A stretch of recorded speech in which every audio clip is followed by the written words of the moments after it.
Hey everyone, and welcome back to The Explainer. Today we're diving into something absolutely foundational to how we understand and honestly just survive in our world.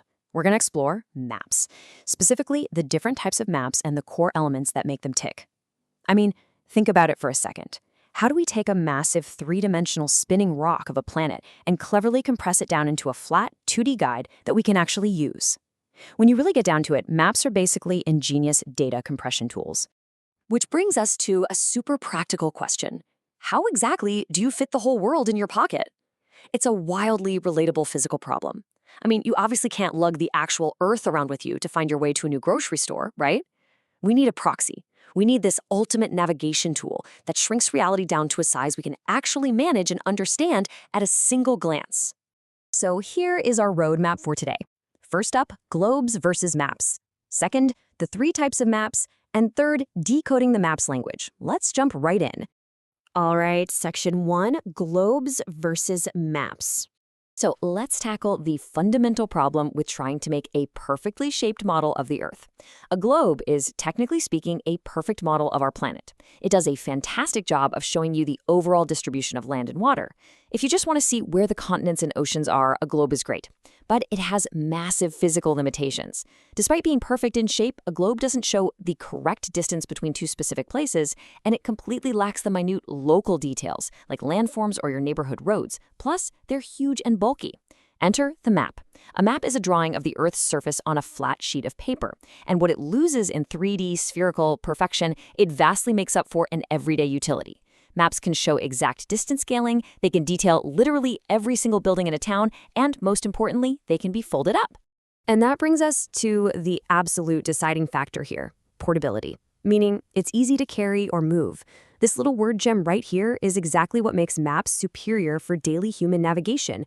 Because they represent the whole world on a single sheet of paper, they're completely portable. You know, you can't exactly stuff a globe into your backpack for a hike, but a map, that's right in your pocket. Moving right along to section 2, the three types of maps.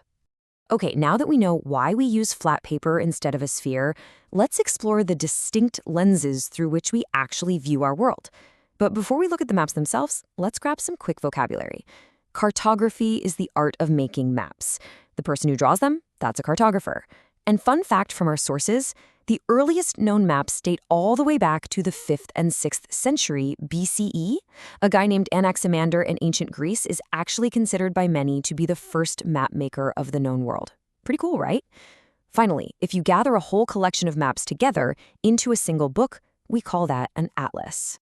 All right, let's look at our first specific type, the political map. A political map focuses purely on human-made boundaries. It's all about how we slice up the pie. Continents, countries, states, cities, right down to the villages. Looking at a political map of India, you clearly see the different states mapped out in distinct colors. You see the state capitals, and you see the international boundaries separating India from its neighbors. So a political map is really all about governance and borders. Now watch how this exact same geographical space completely transforms based on the map's purpose. We've just switched from a political map to a physical map. Instead of human-made borders, a physical map highlights the natural features of a place. The focus entirely shifts to things like mountains, plains, plateaus, and water bodies. You can actually see elevation changes represented by different shades of color, like the majestic Himalayas up north in brown and the sprawling plains in green.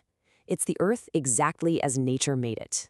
And then we have our third and final map type, which is super interesting, the thematic map. While political and physical maps give us these broad geographical overviews, a thematic map delivers highly specific data about a region. For example, a thematic map could show the different types of soil found across a country, like alluvial soils versus arid soils. But the thing is, a thematic map can be about almost anything. It could track rainfall, crop types, or even where specific minerals are mined. It basically uses the map layout purely as a blank canvas to display targeted information. And that brings us to our final section, Section 3, decoding the map's language. So maps are incredibly handy, right?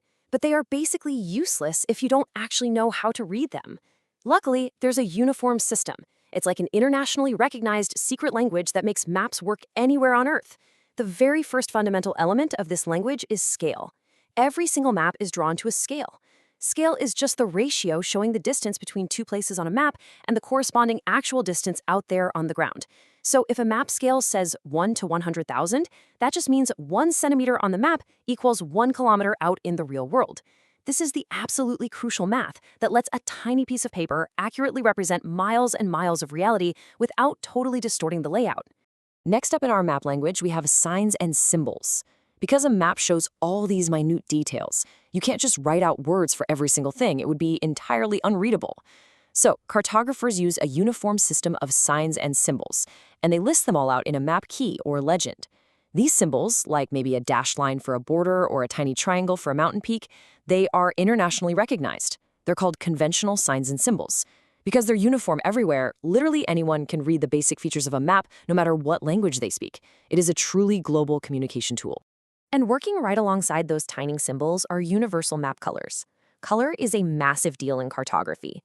Brown is pretty much universally used to show mountains. Blue is a dead giveaway for rivers, lakes, and oceans. Green instantly tells you you're looking at plains and vegetation, while black is typically reserved for human-made roads. This consistency worldwide is amazing because it allows you to scan a map and instantly understand the environmental layout in a fraction of a second. Now, the absolute final piece of the whole map puzzle is direction. Directions are what actually help us reach our destinations out there in the real world. Geographically, we have 4 main directions, called the cardinal directions: north, south, east, and west. But to be even more precise when we navigate, we also use the 4 intermediate directions, which are the ordinal directions. Those are northeast, southeast, southwest, and northwest. Knowing these is what ensures you can orient your map correctly to the physical world standing right in front of you.